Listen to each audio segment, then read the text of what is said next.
This week on Breaking Bullying, we've talked a lot about the effects of bullying, but this week we're going to flip the script. We're going to delve into what isn't bullying. So sit back, we're going to hit that music, and we're going to get started.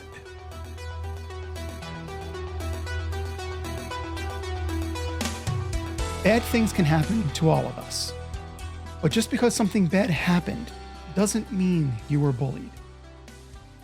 Joining us this week with her tale of a very negative experience and how it affected her and how in many ways it might have looked like bullying but wasn't, is Kenlie Fite, who is a population scientist and a success coach, and somebody who has, it can be argued, changed the entire industry of airline flight.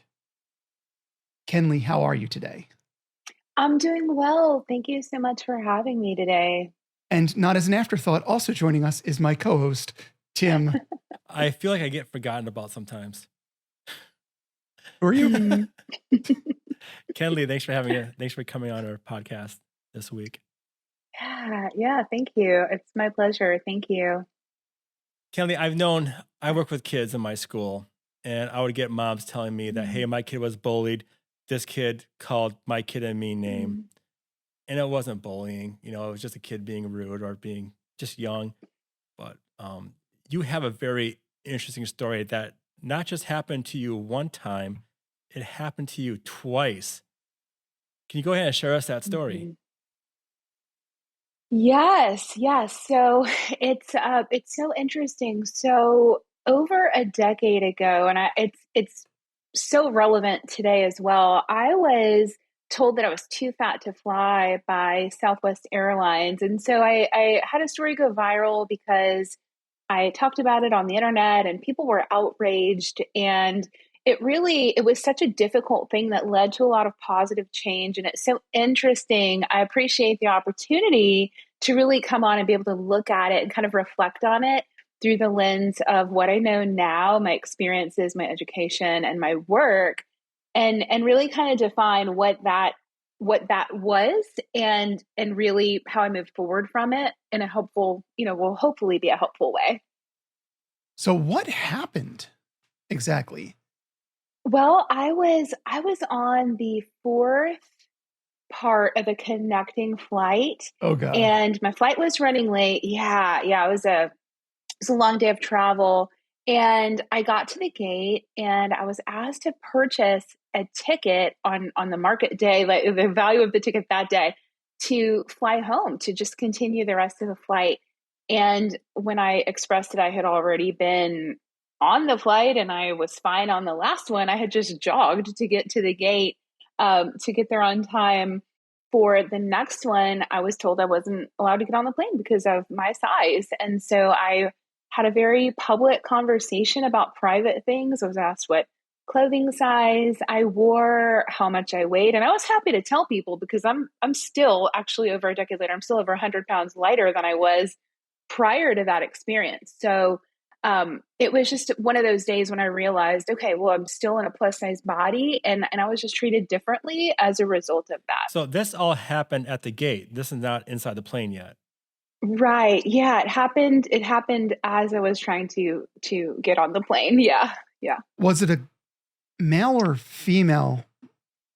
It was first a male, and then also a female actually came out and sort of attempted to aid him and asked me the same kinds of questions. And so it was a kind of a very personal thing that happened in front of everyone at the gate. It was not a good day. It was not a good moment, even though it led to So good did they things. just stop the whole boarding process to take care of you first? Yeah. So I pulled out my phone, and because I had a popular blog at the time, and I pulled out my phone and I just started recording them, sharing their language and the different things that they said, and I posted about it, and it became a viral story shortly after. Speaking of their language, were they treating you with a degree of respect, or was it very, very much like you were kind of in the realm of a human being, but not quite so much? It was not respectful. I will say that I found it offensive at the time, and I didn't know how to process that yet. So I want to be very clear that I don't feel like a victim regarding this situation, but I would not say that it was respectful. No, it certainly was not. It was kind of a tough day for me, but it was clearly a bad day for them as well. It's their job to be there. I think it's Yeah. bad day or whatnot. That doesn't change the fact that they should have been respectful. I mean, fair. Yeah. Fair. So they were talking to you in a way that would have been, shall we say, emotionally disappointing. It was emotionally disappointing. It's something that I would not tolerate now. I didn't really tolerate it then. I have a lot more skills in my pocket than I did at the time. But yeah, it was definitely disappointing. And it was increasingly so after a very public apology from Southwest when it happened again months later. So it happened twice. Hmm. Yeah. Before we get to the second one, the move to the second one, during the first one, you had this interaction with these two lovely individuals who were having a bad day. How did that resolve on the day? Were you kept off the flight? Did you finally get in? Did you have to buy the second ticket? I did finally get on the flight and I did not have to buy the second ticket. People at the gate kind of formed their own court of opinion and I was allowed to board the plane. I think they really didn't know what to do with me at that point, but they allowed me to get on the plane and I headed back, finished the trip, and then took a different airline for my following trip. But Mhm. once that happened, you said you recorded it, you blogged it. I The did. first time, what did Southwest do post the first flight, if anything? Well, I blogged about it and then I woke up. I don't remember now. It's so hazy. It was so long ago if it was a day later or a couple of days later in which and Twitter had really exploded. There were a lot of people who were sort of angry about it and sharing their opinions, as we know that they do on Twitter. And Southwest actually reached out to me. So an executive from their headquarters reached out and just asked me to consider flying with them again. And I did fly with them again. So I had a very good experience at the hands of that executive and it went pretty well. But then after that, when I was back on my own, it was back to, sort of a similar treatment to what I had experienced the first time. And that's when I knew I had to make a change. So it happened again. How did Southwest react the second time? The second time, I really the gate agent again. This was the person on the front line of what was happening. Just didn't react well. And at this point, I knew about their they had a very gray person of size policy, but I knew it better than the gate attendant did. And at that time, I was allowed to get on the plane. I actually encouraged that person to step aside and have the conversation with me privately, and I felt a lot more empowered to do that. And it took a little coercing on my part just to get them to agree to have that conversation behind closed doors, which was really just in a hallway. But I was able to express, "Hey, I've been in this situation before, and it's not going to go well if we need a different outcome." I was able to get on the plane again, but at that point, I decided that I needed to do something else. So I actually sued Southwest in federal court and I sued them for no money. And so looking back, I realized I realized how it could have been more effective on my end if maybe I would have gotten their attention more quickly or more effectively if I had sued for money, but I didn't want their money. I wanted them to change their policy and they ultimately did. And for all of that, you don't regard that as having been bullied. I wouldn't say that that was bullying. No, I think it was rude and offensive and it shouldn't have existed, shouldn't have happened the way that it did. But I wouldn't necessarily view it as bullying. I don't think anyone woke up that morning, that initial day with the intention of just hurting a fat person's feelings. I don't think that's what happened. I think people just sometimes don't know how to handle their emotions. I think they weren't trained well So they took the brunt of the frustration from poor leadership that they were working under. And so I wouldn't call it bullying, even though it's unacceptable. I don't always think sometimes we refer to things as bullying when in fact it could just be that someone's being a jerk. It doesn't necessarily, I mean, you guys are the Yeah. experts on bullying, but I didn't feel bullied. I felt like someone Insulted. was rude and inappropriate, but It yeah. it seems like nowadays, if you get your feelings hurt, you're being bullied. Like this person's bullying me. I feel that's such Hmm. a strong word to use and to call somebody a bully because if I called you Hmm. fat, that's probably inappropriate. It's being rude. I'm not trying to Hmm. overpower you. I'm just a rude person. Hmm. Yeah. Yeah. Why do you think people feel like they're being bullied when they're getting like in a situation like that, or when they get a name called, or someone pushes them or shoves them, maybe on purpose as you're walking by the hallway? Why do you think we as people think, oh, you're bullying me because Yeah. you pushed me to the side? Well, I think, this is something I study in great depth as in my daily life. And I think that one thing that happens that is that we follow societal trends. I think a lot of times people are looking for answers to ambiguous questions. And when they don't understand how someone could be so unkind, like it's very hard to rationalize something that simply isn't rational. And I think we often confuse trying to look at a situation rationally. It's very easy for our emotions to come in and get involved, and when that happens, it's easier just to say, okay, yeah, let's put a bow on this and call it bullying, than it is to really look more in depth at the other possibilities. The scenarios are really endless, but we kind of hyper focus as a society on whatever we hear someone else saying, unless we're challenging our own thoughts and really thinking about them in a self reflective way.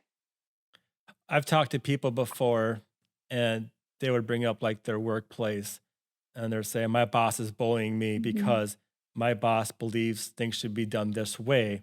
And I disagree with it. So my boss Mm. cuts away my work.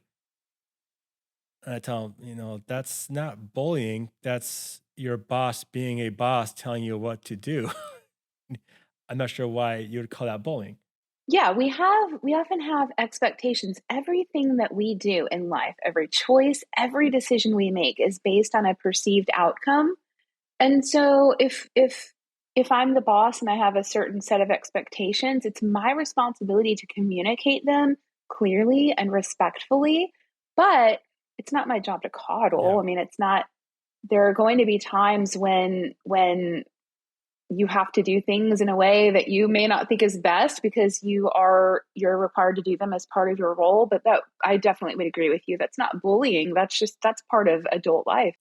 I'm on a few of these anti bullying or these bullying Facebook groups and I read their stories.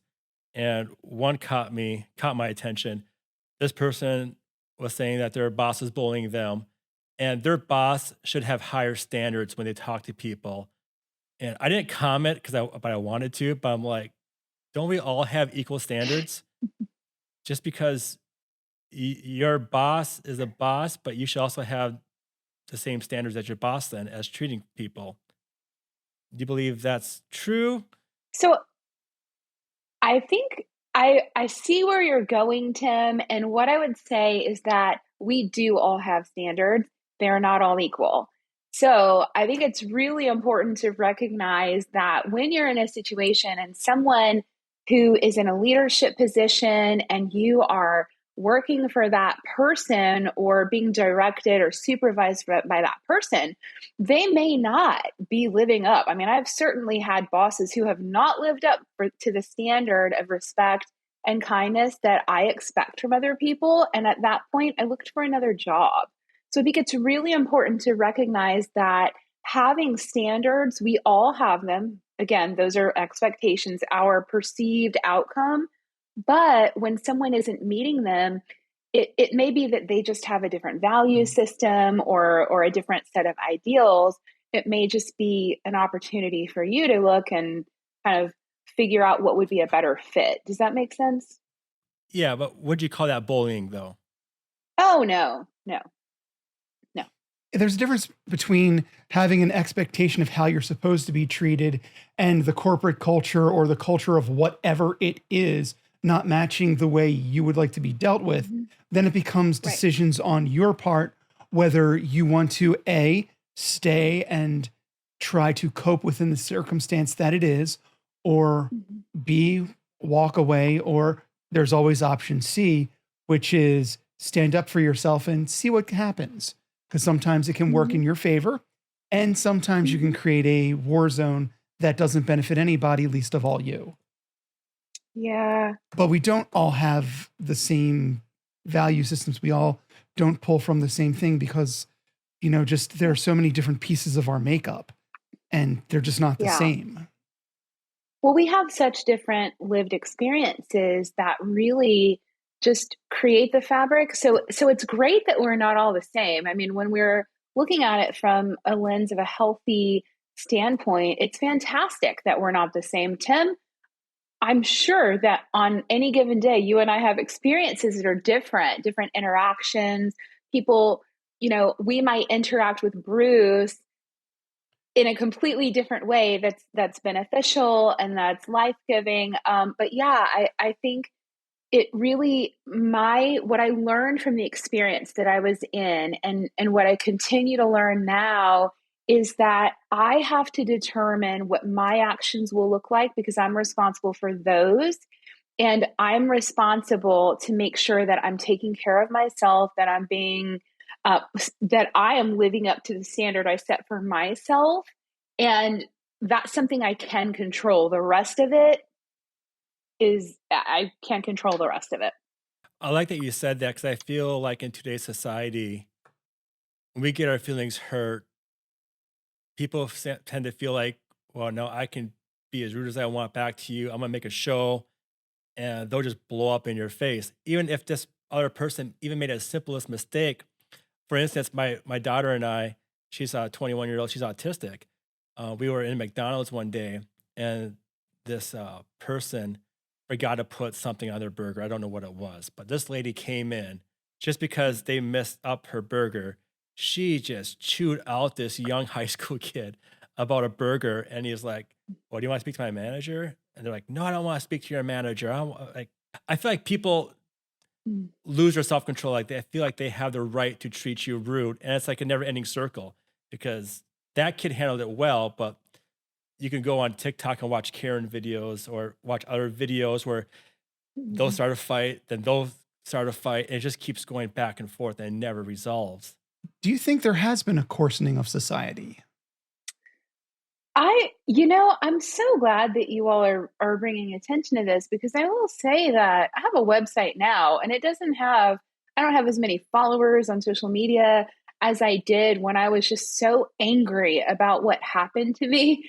And one of the things I've noticed is how people really, again, we follow societal trends. I deactivated my Twitter account because it has really become this complaining vacuum. Nothing good comes out of it. At least that was my perspective. And so I think we live in this society where we most of us feel pretty entitled, and that becomes very dangerous because we can't be entitled and humble, or at least I haven't figured out how to do that yet. So I think it becomes really easy to sort of complain and get everyone behind you because now everyone has an opportunity to have a voice. But I want my voice to promote life, and it didn't always, to be honest with you. And I'm proud of the way that I handled myself when I was hurt at the hands of Southwest, but knowing what I know now, I could have offered grace and still gotten a good result. But I think we have to know how to receive it before we can offer it. And I think that's where we get stuck because we get so hyper focused on living in this victim mentality, like, hey, this person hurt me, so I can lash out. It doesn't make us feel better. We think it will, it promises to, but it doesn't. It just creates a cycle of pain that it is our individual responsibility to put an end to. Do you feel it's because things like fear and anger are more along the lines of a prurient interest, where it's kind of almost like a pornography, almost like that kind of base emotion that even if it's a negative thing, has a almost primal kind of satisfying feel? I think that fear is familiar, and we tend to migrate toward what's familiar because it's comfortable. And so we'll sit in an unhappy space because it's familiar, and perhaps, that's perhaps you experience something in childhood that's familiar, and you have some level of trauma that you haven't dealt with. Our nervous systems have no understanding of time. So we will go to what is familiar. We'll sit with fear or some sort of negative emotion, or um, but fear being the case in this one, and we'll stay there because it's what we know and it's comfortable. And I will say that it is extremely uncomfortable to sort of break out of that mindset and try something new because it's unfamiliar. But it's been worth it in my life. A few years ago, we had this issue of school bus bullying, and Hmm. I there was a Facebook created in our local town, and I offered say, "Hey, I would love if you feel like your kid's being bullied in school, I would love to help them. I'll give them a free week, and I'll teach them how to be bully proof." Wow. These parents got upset at me. You're just trying to promote your business. Look at this guy. He just trying to promote his business. He does not care about these kids. I was like, the parents turned like got negative to me. Wow. I was just trying to offer a helping hand. Do you feel that some people are just happy being bullied? Is that even possible? Or they're happy with how life is going? I think that again, it comes back to less about being happy. We are the sum of our habits. And so I work with clients all the time who come to me and they're like, "Hey, I just don't really know how to like myself." And it usually goes back to something they believe, something that was spoken over them a lifetime ago. Like usually you can pinpoint it somewhere in their adolescent years. Someone hurt them, and so again, it's very familiar. And when you hold on to something, some sort of unresolved anger as a young person, I mean that we start playing that over and over in our minds. It can take a lot. It takes so much courage and a lot of fortitude to unravel that trash, which is what it Yeah. is. It's trash. But we get very comfortable sitting in our anger. I mean, gosh, back in to my original story, I was living in a constant state of offense. I mean, I'm a 300-pound female who was living in New York at the time, and when I was, 100 pounds heavier plus, I people on the street would tell me how ugly I was, or how point out how heavy I was. And so it really became a practice to just believe that people were assuming the worst. So we really have to learn to unpractice it. I don't think I think kind of going to your statement about the people getting mad at you. I think a lot of times when we can't trust, it's because we can't be Yeah. trusted. So maybe there was some fear that they might have a motive if they were so we tend to project our unhealthy ideas onto the people around us rather than just assuming good intentions. It has been my experience that, especially when it comes to childhood traumas that create anger responses or self loathing responses, those are the hardest Mhm. thing to dig out of you. Like, much like you, and actually, I even had a podcast called The Fittest Fat Kid You Know, because I've Wow. also been heavy for most of my life. I've gone up and down, up and down, up and down. Mm. And because at around the age of 11, I weighed 280 pounds, it doesn't actually matter what my weight is. In the back of my head, I'm always an 11-year-old, 280-pound kid. Mhm. And that's the levers Mhm. that drive the machine that is me.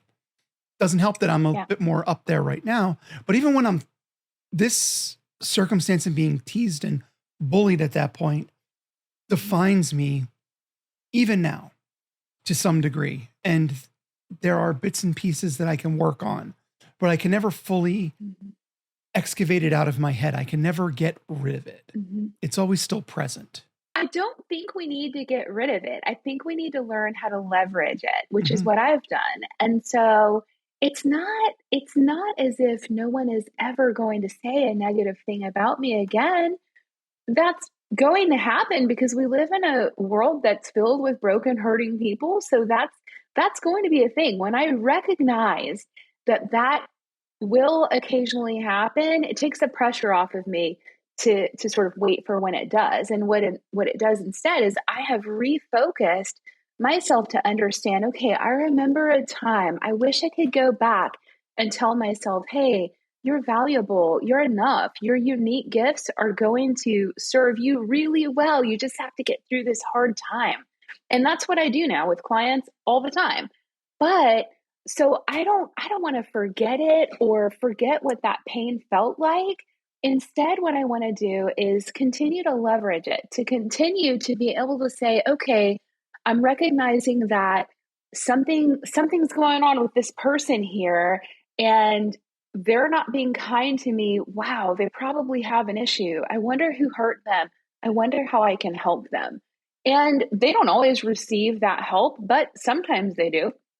I don't know if I told you this story, Tim, but I was at a gym several years ago, just shortly after moving to New Orleans, and a skinny person, and I say skinny, reminding you that fit is different, but a skinny person was mocking me while I was swimming laps at the gym, and I was swimming a mile that night. And so I still feel pretty proud that I can I easily swim a can't. mile I in the can't do it. pool.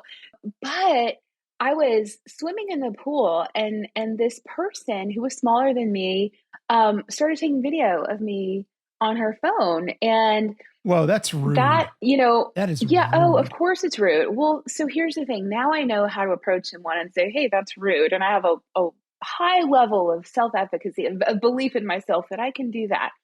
But as I watched this person like trying to make me feel bad, I recognized she's trying to make herself feel better. And so I looked her right in the eyes and I was like, whoever said you weren't enough was wrong. And she started crying. Wow. It was the most redeeming moment for me because I didn't have to take on someone else's crap and carry it as my burden. So I got to empathize with that person, but I didn't have to take on her words or her actions toward me as the truth. And once I learned how to stop doing that, I didn't need to get rid of it. I was able to really like use it to help benefit people around me. Just saying that to that person takes a ton of self control because who knows what I would have Mhm. said.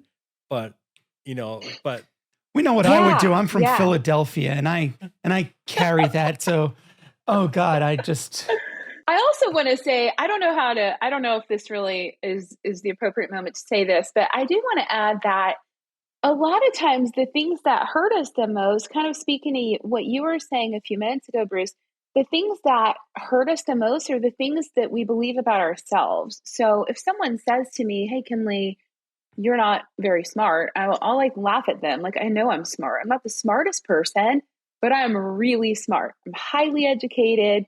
That doesn't hurt my feelings at all. I'm like, you don't know anything. But when it's something that is more personal to me, it takes time for me to say, okay, let me challenge that thought. Let me replace it with the truth as I know it, who I am. And so it takes a lot of practice. It's something that I've gotten a lot better at, but it's something I have to continually practice too, if that makes sense. it does.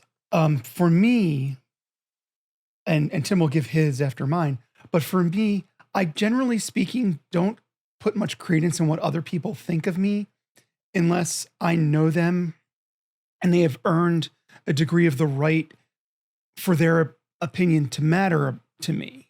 Hmm. So what That's good. hampers me is my perception of myself, which is very Hmm. highly shaped by my my childhood. So Hmm. I know things like I'm creative, I'm smart, I'm capable.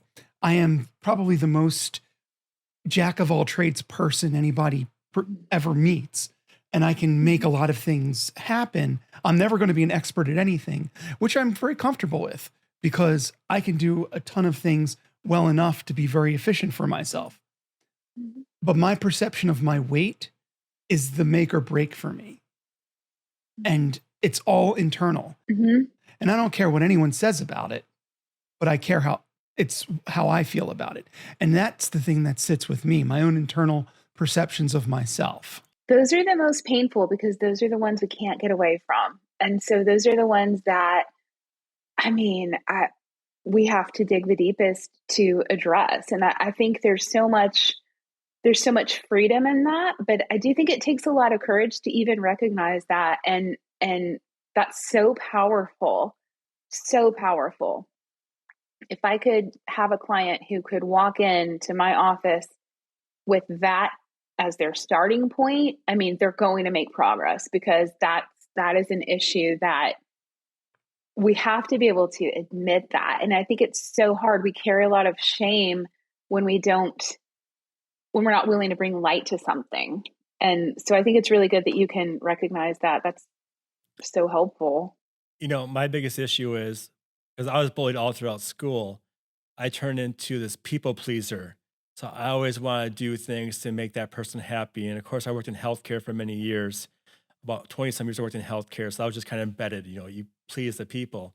When I got into running a business, I realized being a people pleaser, people started to, I don't want to say abuse it, but they would use that towards their advantage and take advantage of me.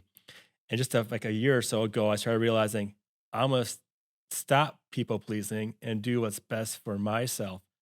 But, starting my business, trying to be a people pleaser, I was afraid of changing anything because I'd make somebody mad. And looking back at it, it's like, why did I give a crap what they thought in the first place? No, it didn't benefit me. It didn't improve me at all. I worried about this one person's opinion. And social media was big for me, starting your own business. When I announced Keto Karate the first time, I would get people messaging me my business. You're not real karate, blah blah blah, all this stupid stuff. And I'll let that. And I didn't get a lot of that. I got more positive than negative, but I will let that little comment just eat up at my day. And I had one person tell me, well, you shouldn't call yourself Keto Karate because you're not karate. I almost changed my business name to Keto Martial Arts because I was worried about one person's thought. I was like, Keto Martial Arts does not sound, as a marketing term, it doesn't sound good. It doesn't sound catchy. Keto Karate sounds catchy. I'm using Keto Karate. I don't care what you think. But for many years, that people pleasing, if you're a people pleaser, when people spot that, they're going to take advantage of you. Is it bullying? Maybe no, not really. You're just taking advantage of a good situation. Kind of setting yourself up for being taken advantage of. Yeah, that's true. Wow, I'm so glad to hear your business story. So I just started a business earlier this year and I had a different name and I came up with Fight Forward Solutions. So Fight Forward because it's my name. I like it.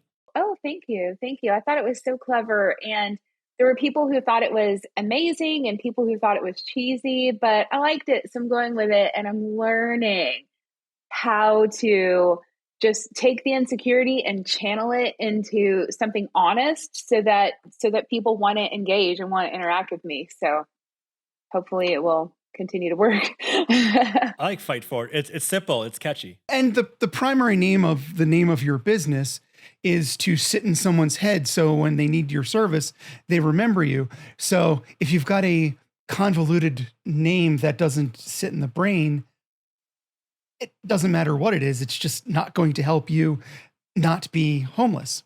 Yeah. Yeah. As a success coach, if I was a negative person all the time, Bruce Yeah.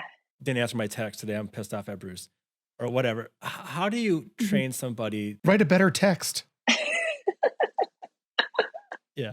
Or Bruce called me a name, whatever. I'm a negative person. I get offended easily. How do you change that person's mindset? Yeah, it doesn't. I ask a lot of questions, Tim. I do because I It's not just one simple question. No, I know. Don't you just wish it was? I feel like I would either be really rich or, not. Yeah, it would be amazing. But it's an emotional thing, it's a process. So I would start with some reflective questions. And one might be, okay, so you're feeling angry all the time. And people usually come to me. I'm different than a therapist because a therapist is usually seeking they're usually identifying a diagnosis, whereas I'm looking at the areas of someone's life where they kind of feel stuck and I point out blind spots. So I just want to say it's different. And I think therapy is amazing. And I also think coaching is amazing. So if someone comes to me and they're struggling with finding it hard not to be angry all the time, then I might ask them, and I know, again, this may be silly sounding, but I might ask them to spend, I don't know, 10 to 20 minutes reflecting in a journal, reflecting on what they want their life to look like when they're 80 years old. If they're really tough, I might ask them to write their obituary. Because when we get to the end of our lives and we're reflecting back, I've never met a person who says, yeah, I really wish I was more bitter. Ah, man, I really wasted time being happy. I really wish I was so angry. And so even though that's not an immediate fix, it helps us kind of identify what we want out of life. And so someone might say, well, I want to be loved. I want to be surrounded by family. Okay, well, so what are you doing to delve into those relationships, to strengthen them, or to even find them, to start them? So it becomes I use a very backward design model a lot of times. And look at what people want and then help them untangle those things that they're doing that are keeping them from making progress in that way. And I celebrate wins along the way. When someone has a reaction that's different than they would have had before, we celebrate that. Like, kind of putting a bow on it, I would say that it's really important to recognize that every time, people are going to say hurtful things and it doesn't make them a bully. We want to be very careful in the same way that I don't want to be labeled. I want to be very careful not to label someone else because they're having a tough day or maybe even a tough season of life. So I don't want to throw around hurtful words. I think that when we're thinking of bullying and when we're thinking about just the different iterations of bullying and what it means to people, we can kind of recognize that it's very important, whether I'm feeling bullied or hurt, someone's hurt my feelings or I've been offended, to respond in a way that doesn't pile on the hurt even further. Like, words are really powerful. And so it's really important. I can't control what someone else is going to say about me, but I need to not add fuel to a fire. What I need to do is focus my efforts instead on making sure I'm recognizing the truth and acknowledging something as truth or trash. I also want to put this out there into this discussion, which is there are people who are mean and nasty, and as you said, there are people who have a bad day. I would encourage everybody who's listening to this podcast to think about that one time that they were the asshole, because there isn't one person listening to this podcast that, if you take it out in isolation, hasn't had a moment when they were the asshole or the Karen, or just it was the wrong day. Everything happened and a moment occurred. It was at a store or it was in a parking lot and you just lost it because your mental capacity to deal was just at its limit. But for somebody else, you were just this nasty whirlwind that hit them uncontrollably, unfairly. Everybody has done that at one point. Maybe not in an extreme way, maybe not in a way that would end up on TikTok. But if you look back into your life, there's probably at least one moment where you were that person.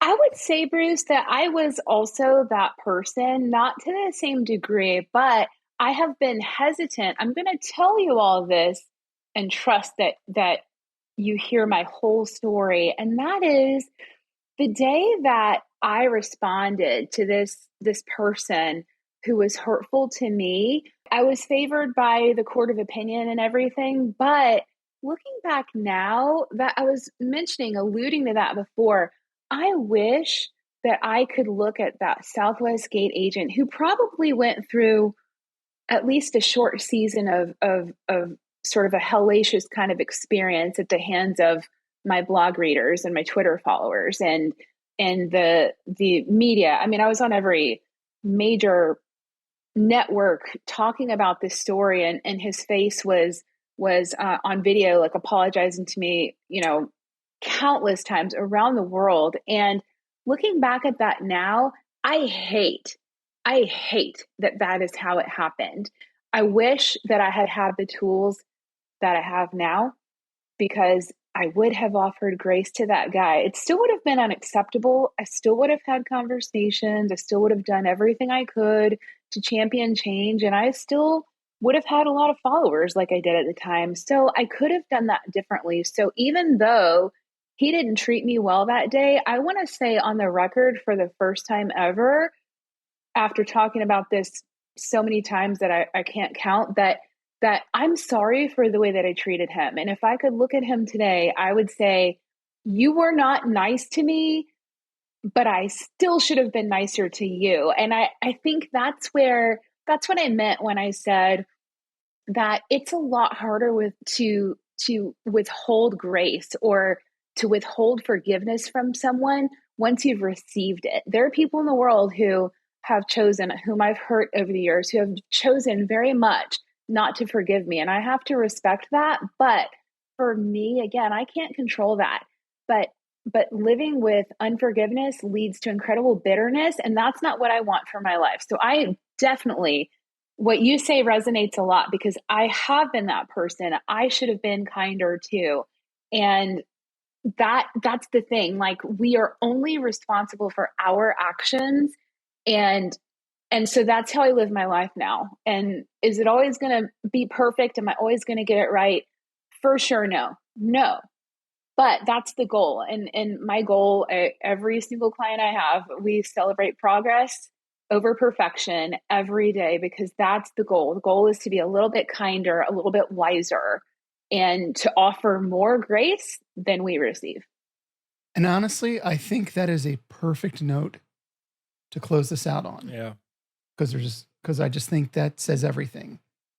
Kenlie, I know we mentioned it before, but now in the official capacity, where can our listeners connect to you?